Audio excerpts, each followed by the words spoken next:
$200K per year per person. That's 1.8 million divided by 12 months.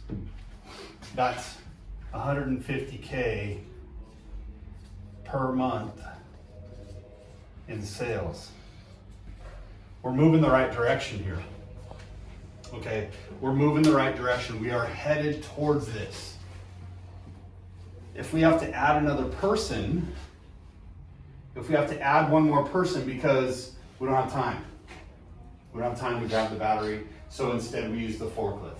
So that 5 minutes, picture a car a day coming in here instead of 2 or 3 a week. Picture 5 a week coming in. Now we have to add one more person to pull vehicles in and out, and we can't run and drive things anymore. So now we get to our 1.8, we got 10 people.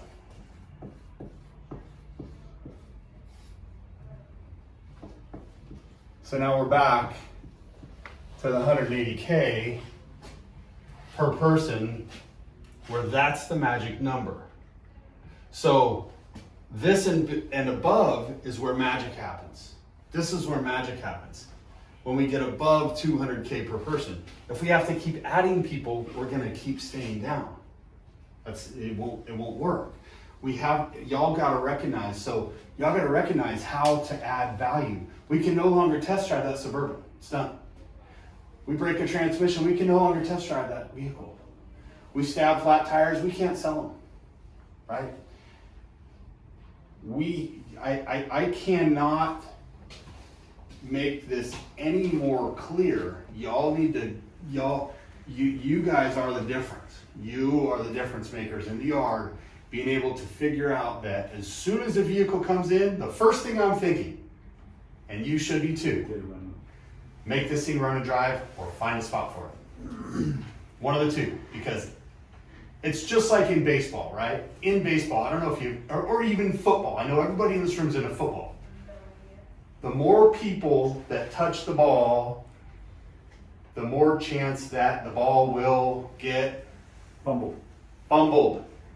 The more times we move a vehicle, the more chances we're gonna break something. Every time. Look, I just sold an ABS unit, or picked one up for a guy yesterday. I had it sold for $250. I found one for $100. I was gonna make it happen. The guy hit it with the forklift and broke it. He broke it.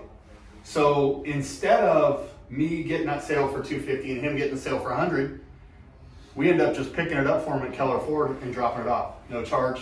He paid for it. We just did the delivery service. Great customer. Thank you. Appreciate the biz. That happens all the time. Not as often here. I know we take good care of our stuff, right? Yesterday I go to show a customer a bed in the yard. The cab has a big old dent that wasn't there before. Barely missed the bed. Barely missed it. Matter of fact, the bed has a big old scuff mark on it. If we take a little bit more time in the front end, pop the bed off, put it away, take the cab off, file it. When we pull the motor and tranny, differential, cab, bed, if we make the time in the front end, we save the time in the back end. And see, we came 1 inch away from that bed turning from a $900 bed to scrap. $900 to zero. We came 1 inch away from it. And I just want you to see the value. You know, Matthew keeps plugging away. I'm like, Matthew, challenge me every day, please. I'm not getting challenged enough from my yard. I need to know how to help my guys in the yard. Push me, Matthew. Ask me the hard questions, because I don't feel like you guys are asking me the hard questions. Mike, how can they save time? How can they make money? This is how, guys. This is how it happens. This is how the magic happens. A little more time in the front saves a lot more time at the back. And you got to get that. You got to get that. I talk about this on the phone all day long. Like, there's a training program that I can get the counter sales guys on to train. But with regards to my production team and the dismantlers, Like, you have to be innovative. You have to come up with the ideas. You have to recognize that it's all the little things. If we lose a bet a week, a $900 bet a week, we lost 50 grand a year. You know, if we damage $1,000 worth of parts that are hot sellers a week, we lose 50 grand a year. If we can gain that by protecting it, we can move it, we can sell it.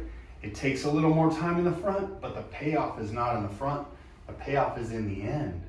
The payoff is when you have room for vehicles because we processed it. So you pull the motor and tranny, how much longer does it take to pop the cab and bed right then and there and process the frame? It's already on the lift, we're already pulling the motor and tranny. How much more time does it take to pop the cab and the bed? Not much, probably an hour, right? And then to process the frame, cut it up, do whatever we do with it, file it. Maybe an hour to deal with the frame if we got to file it. Maybe an hour to deal with the cab if we got to file it. And maybe if we have a clear shot at the bed rack, once this all gets into play, right? Because you gotta see the long vision of it. Once you got a clear shot at the bed rack, it's putting it away. The time it takes is to put it away. The time it takes is to put the cab away. The time it takes is to put the bed away. I'm saying an hour right now because we don't have a clear shot and we got to move stuff to get to it. You have to see that time adds value in the long run, because as you begin to plug this stuff in, you begin to free up space. And as you free up space, this stuff all happens faster and faster. This is not going to happen overnight, but this is going to happen. It has to happen. I mean, this is going to happen. See, this is the difference between us being small, local, never figured it out, optimized, expanded. People in this room become partners. People in this room become managers. Imagine becoming a partner because we figured this out versus never. We figure it out, never. Partner, never. Never ever. Right here, never ever. That's where we're at. This feels like great because it's compared to that, but this is never ever. This is never, and this is where shit happens. Right? This is where lives get changed. When we expand, I'm not going to figure out how to work 22 hours a day. You know, I'm already working 16 to 18. I'm not going to be like, oh, how can I work 22? No, it's going to be y'all. It's going to be y'all. The ability to solve these problems comes through the team. Comes through the team. Who's going to rise up? Who's going to solve the problems? Who's going to actually go, hey, this worked. We need to talk to Joe. This should be a process. This worked. We need to make this happen every time. Every time we do this, this needs to happen. Look how much time this saved us, guys. Like, watch, let's do it again. Let's repeat it. This saved us so much time, right? The problem is, right now we need to hire someone for shipping and delivery, probably DMV, and maybe inventorying vehicles. Take something off of Joe's plate, Ricky's plate, Delia's plate, and Jose's plate. One person, all that, freeing up everyone else's time. The alternative is we hire someone because we don't have time to keep vehicles running to pull them in and out. Like, oh, we need one more person because this process is, we got to pull vehicles in and out. You know, we got to pull vehicles in and out. We can't do this. The difference, you see the difference?